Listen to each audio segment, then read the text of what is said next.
What's up, everyone? Welcome back to the channel. It's your boy, Shane Rowe. Guys, I know we're all still a bit hungover from that night in Istanbul. That draw with Galatasaray kind of felt a little bit more like a loss. But unfortunately, for football fans, you can never dwell on something, you have to move on. And so we head back over to the Premier League, where we head down to St. James's Park to battle Newcastle away. Now, while we are going to the park, it won't be a walk in the park. So grab your cup of Yardies coffee, hit the like button, hit the subscribe button, and let's get caffeinated, right? Now, Newcastle are the quintessential example of what a club can be with the proper investment and backing. Only 2-3 seasons ago, and for the last 5 seasons, I believe they've been sitting somewhere between 10th and 13th place. So they were relatively a mid-table club.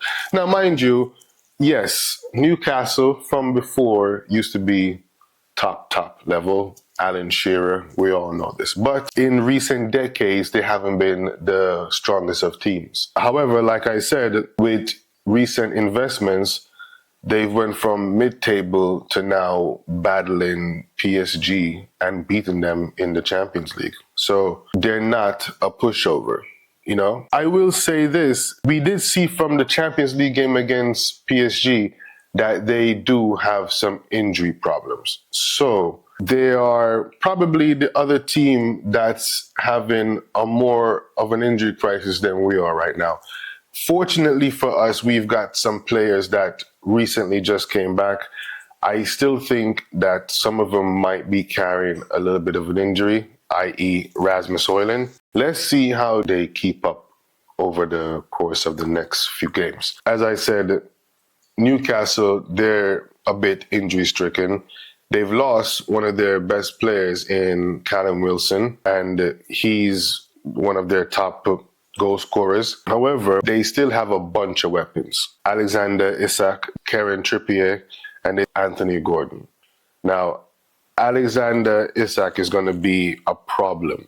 Our defense is definitely going to need to watch him. He's tall, athletic, he's strong. I don't even think that this is a game for Lindelof because he tends to get bullied a bit by strong strikers.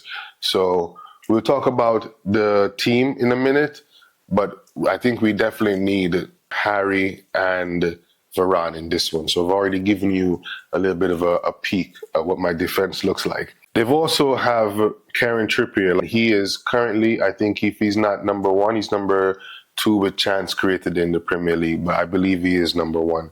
And he's also got their most assists. Chance creation, he's up and down the flank. He's whipping in crosses. Sometimes they're not the best crosses, but with a right back being the person creating the most chances in the Premier League, it says something about the player.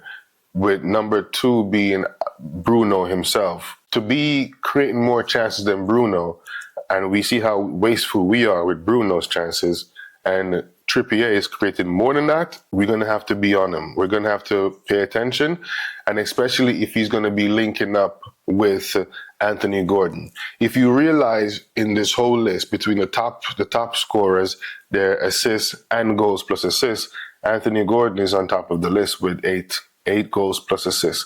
So on that wing, he is devastating. He gets in, he can cross, he can shoot, he can link up. So this team, but I think this game might be a bit of like keep pricking at the wall and till it breaks down, because they don't have much of a bench to pick from. So if we can get their first 11 working extra hard and tiring them out, at the latter part of the game, when we can make some proper substitutions, we should be able to nick this one. Now, with that said, let's go over the lineup that I think should be able to go to St. James's Park and come back with the win. Now, I know you guys are going to say you went with Onana. Yes, I did go with Onana. I don't think that we should be dropping Onana from the Premier League. He's one of the best goalkeepers in the Premier League. Mind you, yes, he might be the one that cost us our Champions League spot. But in the Premier League, he's still the best goalkeeper. And if we drop him right now, I think it does more harm than good with him going away to the African Cup of Nations in a few weeks. You might as well let him play it out until the African Cup of Nations, and then we see what happens when he gets back from the tournament. Now, Wan-Bissaka is on the right side, which has to be Wan-Bissaka. I think he gives us a lot more from a defensive point of view than Delot does. And with Anthony Gordon coming up and down that wing, we will need Wan-Bissaka's defensive capabilities to stop him. That's just my opinion. Leave your comment down below. What do you think? Now, I told you that I already kind of gave away my center backs. It has to be Harry Maguire and it has to be Varane. Lindelof gets bullied. Lindelof tends to get exposed when he's playing against really strong and dominant attackers.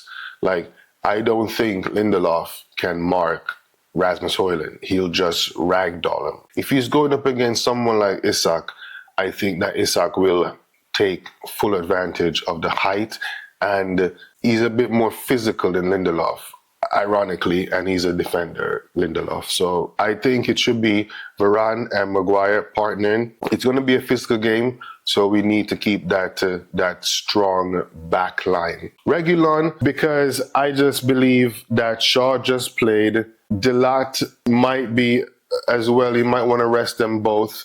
So Reguilon comes in for the left back position, which I think he's a good option to have there. I believe we should buy him. Leave a comment, but I still think that Reguilon should have a place in the United team going forward for him and Shaw to battle it out. Plus, there's Malacia coming back at some point during the season, I believe. So we have enough options over there. Now, midfield, Kobbie Mainoo has to play. Guys, we've seen his qualities. We've seen what he can do. When we substituted Amrabat out of that game against Galatasaray, it was the wrong substitution. You let me know. This is my opinion.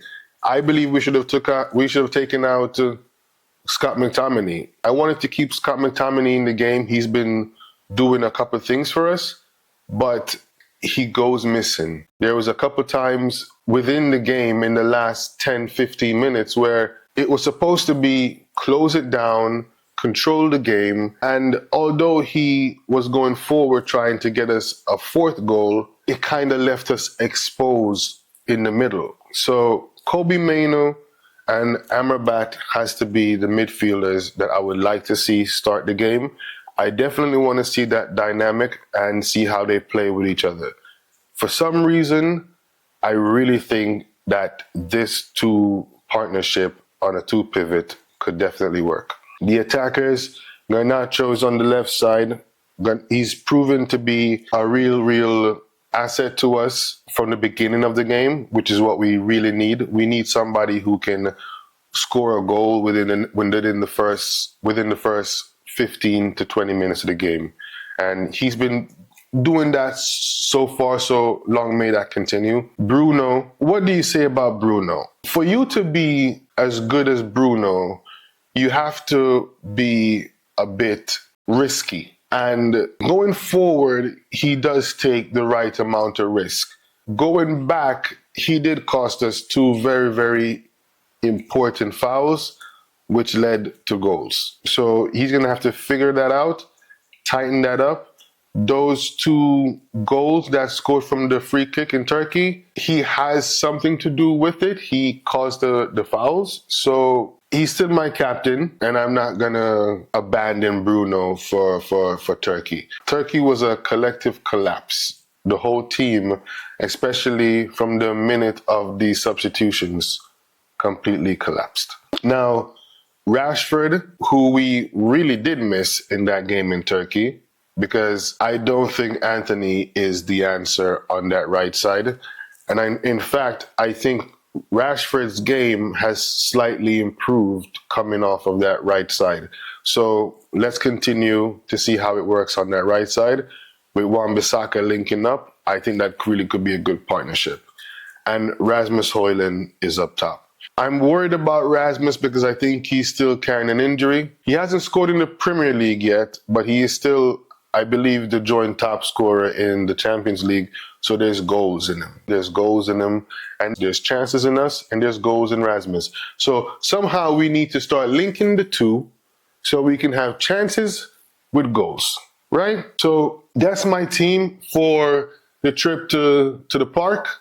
We see what we can do. I don't want to overly criticize the team until I see what happens on the pitch. Premier League form versus the Champions League form is two different forms.